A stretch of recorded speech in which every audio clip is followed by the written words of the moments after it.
ndị be anyị daalụnụ ife anyị na-eme bụ ife anyị ga na-etinyelu nwa anyị na iPad ịwọchị efu na o jiro iPad egwu so ọ na-ekili ụmụ cartoon a ọ na-ekilikwa nke a kịta anyị na-ekwu so anyị na-ekwu n'Igbo nwunye m anyị na-ekwu n'oyibo ka e wee na-aghọta ihe anyị na-ekwu anyị adasịkwa n'oyibo adịrọ mama na oyibo bụgodo isi. I love Kowalva. I'm just here to translate whatever my husband says for easy understanding and fluid communication.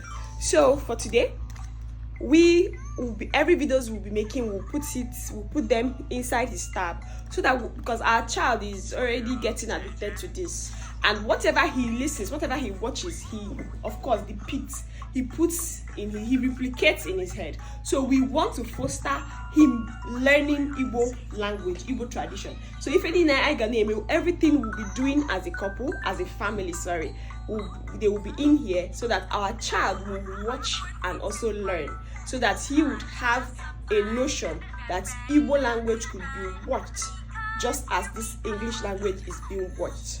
This is not to say that English is not good, no, but we are just trying to shape our child's narrative that he is an Igbo and Igbo is the primary language he should be exposed to at this age, since he's still at home with us. Ndị nne na nna ana m ayọ unu ka anyị na-eme n'ife a mmecha vidio a m ga-eweli ya na TV m Gosfa TV m ga-eweli ya ntinye na TV mgbe o ji ekili cartoon o kilie cartoon obele ntinyekwala ya vidio ọ na-ama na ọ bụ ezigbote onye Igbo. Parents, I indulge you to learn this. Push, not really pushing. Expose your children to your languages, whichever language you are, Yoruba, Hausa, Igbo, Obuna, specifically Igbos. If you are Igbos, expose your children to these languages. When they go to school, they learn other language, but at home, teach them Igbo language. Not just putting these videos in the tab.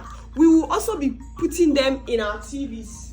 We'll put it there so that whenever he watches some of these learning cartoons aside, we'll also fuse in the Igbo channel, the Igbo talks we do, so that he would learn. These children are very smart and intelligent.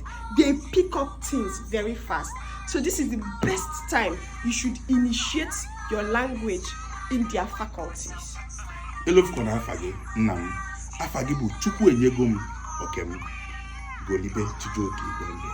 Ihe aha gị pụta bụ na Chukwu na-enyego gị ihe ọbụla ruru gị.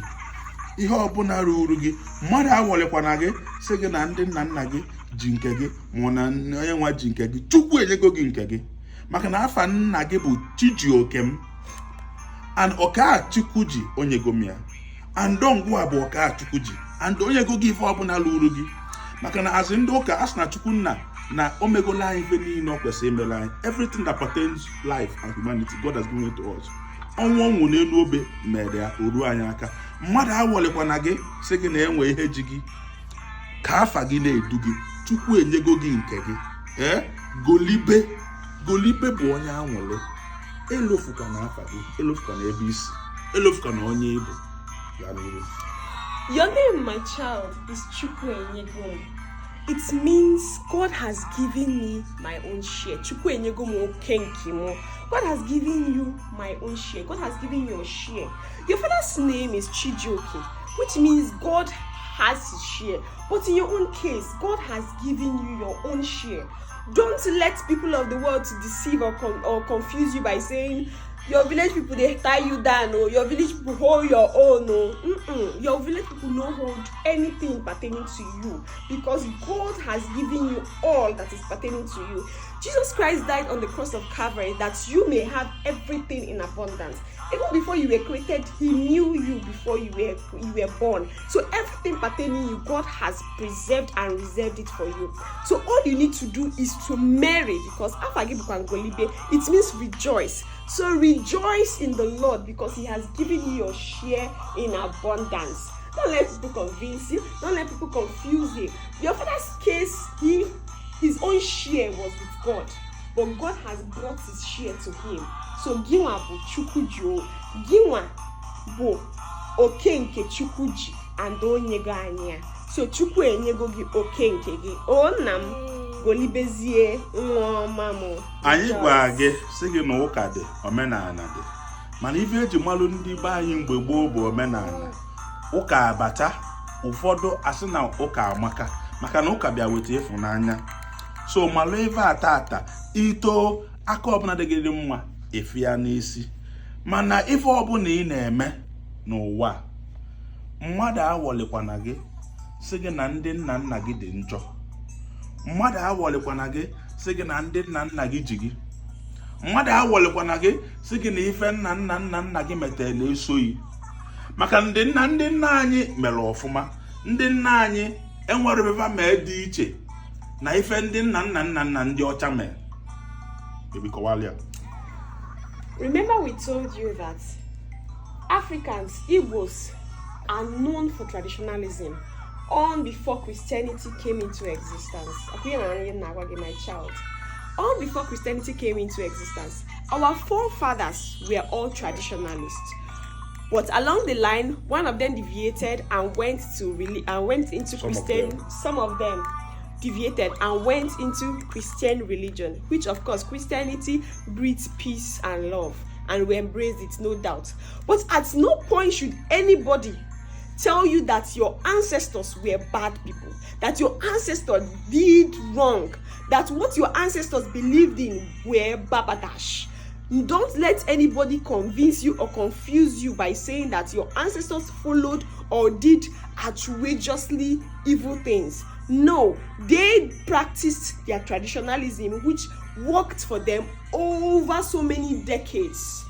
Do not at any point get that confused, because even the white people, their ancestors did same thing. Their ancestors lived a lot of so many. When you go through history lane, you will see what they did. A lot of things that they did to we Africans. So how come there is no repercussion? How come it is only what our own ancestors did that some people are clamoring that they will have repercussions, forgetting that the white ancestors did far bigger and more, if you look at it, immoral things than our ancestors did. Don't ever think wrong of your ancestors. Always remember them for their good, and know this: without them there will be no us, and without us there will be no you. Ịnụrụ ife nne gị na-ekwu. Ịnụrụ ife nne gị na-ekwu. Enwelu before oge akịta bụ oge ọgbara ọfụ.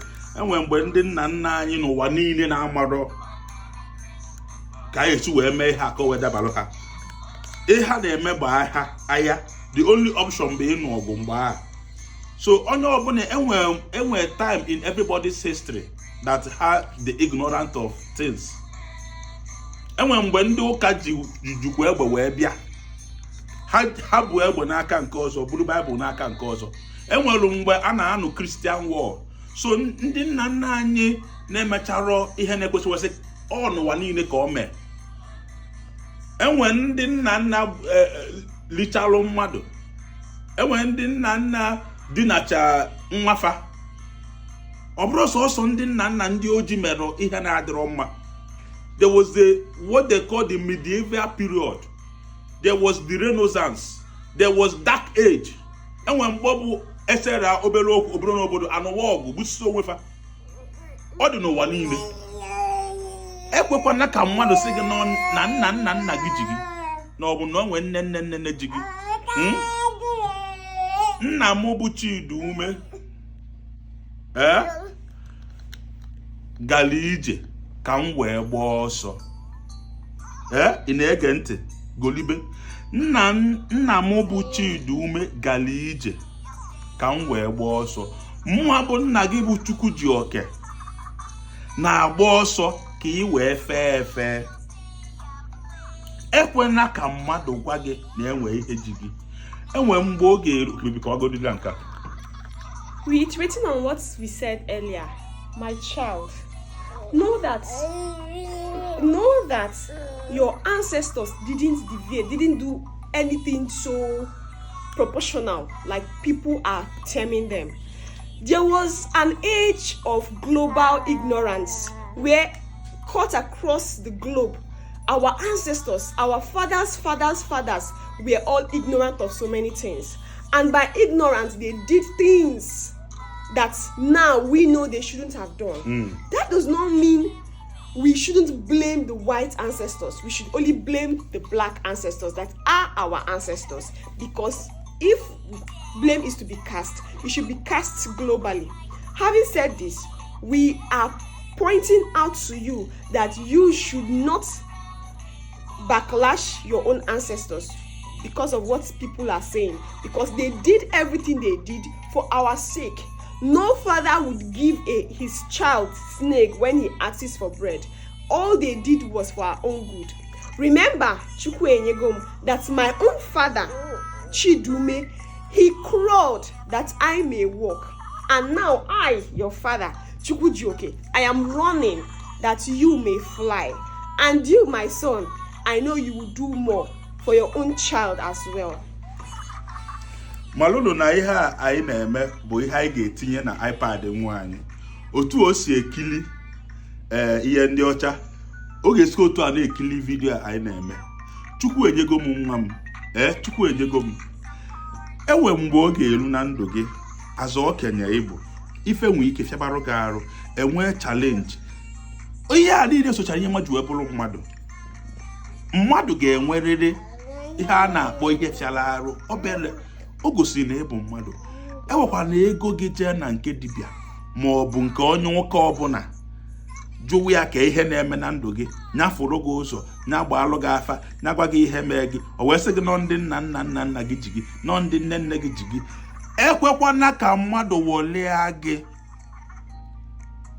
Ihe na-edu ụwa bụ ịkọ ịhọrọ, ịkọ ịhọrọ, ịkọ ịba mbọ ịhọrọ mkpụrụ dị na ya. Ihe ọbụla ịkọ ịhọrọ, plant and harvest. Our child, remember this, that there is no time you should allow people of the world to confuse you when it comes to hustling, when it comes to working. When you grow, of course, when you grow, things might be a bit difficult for you. Things might be hard because that is the beauty of life. Life is not always a bed of roses. Today you are here and tomorrow you may be there. At any cost in your life, if things seem shaky for you, in whatever it is you are doing, do not ever take your money or take your curiosity to a witch doctor, to Babalawo, to Dibia, to a native doctor, or to even a church and tell them, please, what is wrong with my destiny? Please help me look. What is happening to me? My father did this, he succeeded. Why is my own wrong? Is anybody holding me? Is anybody tying me? Know that we are not in support of that. We do not preach that. Whatever you sow in this life, you shall reap. Nobody is holding you, because we are here to let you know that God has given you your own share. The only thing about life is that you follow the principles of life. Sow good and you reap good. Sow in strength, you reap the good things of life. Live life with patience, knowing that there are always downs and ups time. With this, of course, success would be at your doorstep. And remember that all these things we are doing, we are putting it in his tab so that he watches and learns. Little by little, these things will get to him. Ọ na-eto anya na-akọwakwala ya ife dịgasị n'ụwa. Ihe a stage ọ nọ kịta, golibe nwa m, Chukwu enyego nwa m. Nke ọbụla ị na-eme n'ụwa, onye agwakwana gị no ancestors ndị ọcha bụ sent. No efenwa bụ ndị dị asọ. No Michael bụ ihe dị asọ. Anthony bụ ihe dị asọ. Gringori bụ ihe dị asọ. Rufus bụ ihe dị asọ. Nke nwa bụ ihe dị asọ. Mana Nwankwọ adịrị asọ. Mana Ọkafọ adịrị asọ. Mana Ekwu Agana nna gị adịrị asọ. Mana Nwafọ nna gị adịrị asọ. Onye agwanago otu a. Malụ na ndị nna gị dị asọ. Adụaka eze dị asọ. Nwankwọ dị asọ. Nwafọ, Okonkwo, Okoye, Chidume, Egwodo, ha ncha niile dịcha asọ. Ịchọgodi ndị ga-ekpele kpepụta onwe gị wite ọnụ gị. Ịchọ onye ị ga-akwanyere ugwu, kwanyere ndị nna nna gị ugwu. Agwara m gị inwe ego echi niile ife ọbụla ịlụ baa anya afa nna nna gị, baa anya afa nne nne gị, baa anya afa nna nne gị. Ịlụọ ụlọ ebe anya Ọbịageli House, ịrụọ plaza ebe anya ofe egbu plaza, ebe anya ekwu aga na building. Kwanyelu ndị nna nna gị ugwu ka afa gị ghara ifu. Afa gị ama mfunata. Our child, don't fall into this misconception that it's only the only white men that are sent. When it comes to religion, yes, our Christian religion as well, you will note that although probably because it is a white man's religion, but we are here to also adulterate it, to infiltrate it, to make it diverse. Because since we are practitioners of this faith, why can't we also be respected and be recognized the way the whites are recognized? If there could be saints, if we could have saints like Saint Timothy, Saint Raphael, Mother Teresa, so many saints that are white, why can't we also have saints amongst us? Saint Nwafọ, Saint Nwankwo, Saint Mweke, Saint Nwafọ, Saint Okoli, Saint Okonkwo. Why do you think that is not obtainable? Our child Golibe, we are here to tell you that we also have saints, even if they are not spoken, even if they are not recognized. Our ancestors too were saints. Our forefathers, our fathers too, we have saints among them. Because what even justifies a saint? By your good deed. And we have a lot of our ancestors that were known for their good deeds, that never for one day went for trouble, but they went for peace. So this also should qualify them to be saints. Do not go seeking for people to pray you out of your situations. You can pray yourself out of it. You have the strength in you. You have the tenacity in you. So pray yourself out of any situation that you think it is surrounding you. Because what you say from your lips, God hears it more than what any people even say. And if you must even meet people, know that you can also meet your own king's people. Know that your king's people are not evil. They will pray you out of anything you want to be prayed out. It must not always be going to a priest or going to a pastor, because even within yourself you have priests and you have pastors.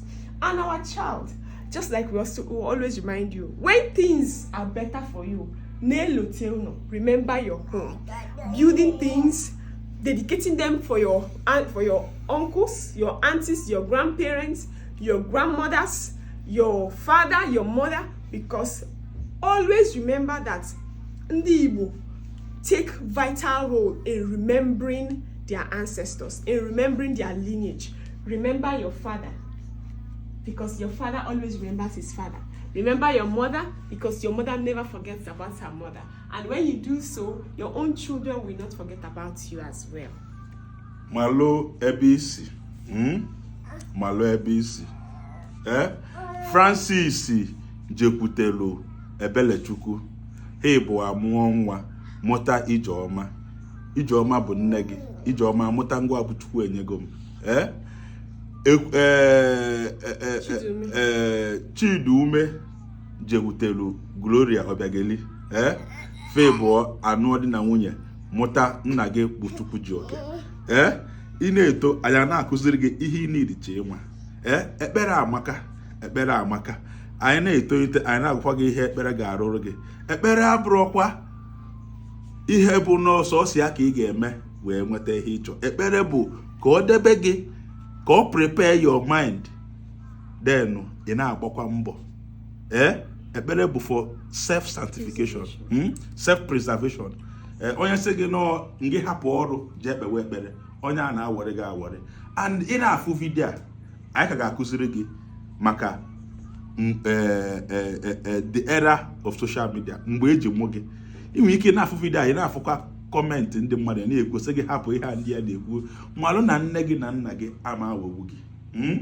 nne gị na nna gị ọ bụ na ha ga-aghọgbu gị ha kwesịrị ha ama anwụ ọgwụ ha kwesịrị ịnwụ mgbe ị nọ n'afọ ha ama azụ gị n'akwụkwọ ha inwe ike ị na-egwu egwu uto isi ha bịa hapụ gị ewere akpọ onwe gị anya mana na ka ị bụ mmadụ bụrụ sọ mma nne gị na nna gị fụ gị n'anya gee anyị ntị ị wee mara ihe. Always listen to your parents. Your parents will not deceive you. Your parents want the best for you. Remember, we are doing this video and then we would even upload it on the social platform, which would introduce you to, and in due time, we will teach you what social media is all about so that you understand. Because we were born into the era of social media badadash. When we upload this video, people will say a lot. People will bring in their opinions. So many will bring negative opinions. So many will bring other opinions. But discard them because your parents want the best and know the best for you. We wouldn't, of course, bring harms near you. If we would want that, we would have terminated you when you were inside, or even pushed you down when you were a toddler, or even did so many things to take you off our way. But see how we've brought you up. We took you to the best school, raised you to be a lovely son and a wise gentleman that you are. So always know that your parents want the best for you. Remember where you are from. We keep telling you this because it is essential you remember your roots. And not just remembering your roots, but remember the patterns that everybody in your roots followed. Your mother, your father's father married his wife. Chidume married Obiageli. Obianuju, am I right? Obiageli. And Obiageli in turn, both of them came together and they gave birth to Chijioke. Your mother's father, Francis, got married to Eberechukwu Paulina, and they came together to give birth to this beautiful woman here. And my lovely husband, your father, Chijioke, came to me, his lovely wife, Ijeoma. We came together and we gave birth to you, our lovely son. Always remember the footprints. It is always a man and a woman coming together, not the other way around. So osisi eji mwoge bụ ekwu agada egwu odo Chidume Chijioke ngụ abụzi golibe ọ na-eto ụmụ nwanne gị bịakwa ifu ọ na-agbasasị ife a niile anyị na-eme anyị ga-etinyelu gị na ife iji ekili ife ka ị na-agwọta ya echefuna nwa m echefuna onye Igbo ebe ọ bụ na ifulu onwe gị echefuna onye Igbo. Our child, don't forget who you are. Your family tree started from Ekuagana, Chidume, Igudu, Chidume, Chijioke, and now you have taken over Chukwu. Remember, Ekuagana, Igudu, Chidume, Chijioke, Chukwu.